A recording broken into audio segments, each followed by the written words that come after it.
সালটা ২০১০। Asian tour গলফের মঞ্চে বাংলাদেশি কেউ একজন। শুধু অংশগ্রহণ নয়, সেই আসরের শিরোপাও জিতেছিলেন তিনি। বলা হচ্ছে দেশসেরা গলফার সিদ্দিকুর রহমানের কথা। ২০১৬ সালে প্রথম বাংলাদেশি হিসেবেও রিও অলিম্পিকে সরাসরি অংশগ্রহণ করেছিলেন তিনি। এবার সিদ্দিক যাচ্ছেন সৌদি মিশনে। আমি ১৩ তারিখে সৌদি যাচ্ছি, রিয়াদে। ওটা আমি গত বছর খেলেছি, নভেম্বরে ছিল। তো এবার একটু আগায় দিয়েছে। তো এবার আমি ১৩ তারিখে যাচ্ছি, ১৭ থেকে ২০ টুর্নামেন্ট, তারপরে এক সপ্তাহ অফ দিয়ে কোরিয়াতে আছে। প্রস্তুতিটা ওইরকম স্ট্রংলি নিতে পারি নাই যদিও, বাট আলহামদুলিল্লাহ রোজা রেখে যতটুকু সম্ভব, অত বেশি করি নেই, বাট কোয়ালিটি প্র্যাকটিস করতে পারছি। গলফ ক্রীড়া বিশ্বে অন্যতম জনপ্রিয় ও ব্যয়বহুল একটি খেলা। বর্তমানে বাংলাদেশেও এই খেলার বেশ প্রচলন রয়েছে। তবে হয় না তেমন কোনো ঘরোয়া টুর্নামেন্ট, নেই গলফার তৈরিতে স্থায়ী কোনো প্ল্যাটফর্মও, যার জন্য যুব ও ক্রীড়ামন্ত্রী নাজমুল হাসান পাপনের সহযোগিতা চান সিদ্দিক।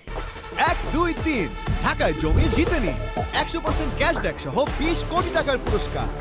তারা হচ্ছেন আমাদের গার্জিয়ান। তাদের কাছে চাওয়া ডেফিনেটলি থাকতে পারে যে আসলে আমাদের প্লেয়ার বের হওয়ার যে একটা প্ল্যাটফর্ম যদি না থাকে, তখন কিন্তু ওইটার স্থায়িত্ব থাকে না।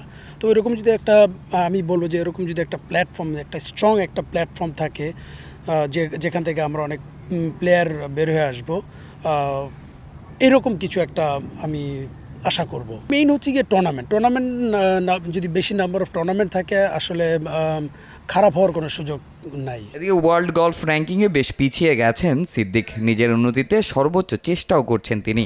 স্বপ্ন বিশ্বের বড় বড় টুর্নামেন্ট জিতে বাংলাদেশের নামকে আরও উজ্জ্বল করতে। ওভারঅল আসলে আমি ওরকম খারাপ খেলি নাই, বাট আমাদের একটু সিস্টেমের কারণে এবং আমাদের ট্যুর অনেক বড় হয়ে গেছে, মানে প্রাইজ মানির দিকে, প্লেয়ারের দিকে, তো অনেক কম্পিটিটিভ ফিল্ড হয়ে গেছে। তো যার কারণে আমি আমার খেলাটা, আগের যে খেলাটা ছিল ওই খেলাটাই খেলতেছি, বাট এখন অনেক স্ট্রং কম্পিটিশন হওয়াতে আমারটা অতটা ওইরকম ভিজিবিলিটিতে আসতেছে না। সো আমাকে আরও ইমপ্রুভ করতে হবে ইন অর্ডার ফর র্যাঙ্কিংয়ে আসার জন্য।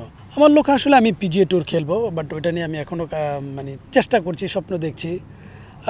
বাকিটা আল্লাহ ভরসা। ওয়ার্ল্ড গলফ র্যাঙ্কিংয়ে সিদ্দিকের সেরা অবস্থান ছিল ১১৭, ৭২৭ ধাপ পিছিয়ে বর্তমানে আছেন ৮৪৪-এ।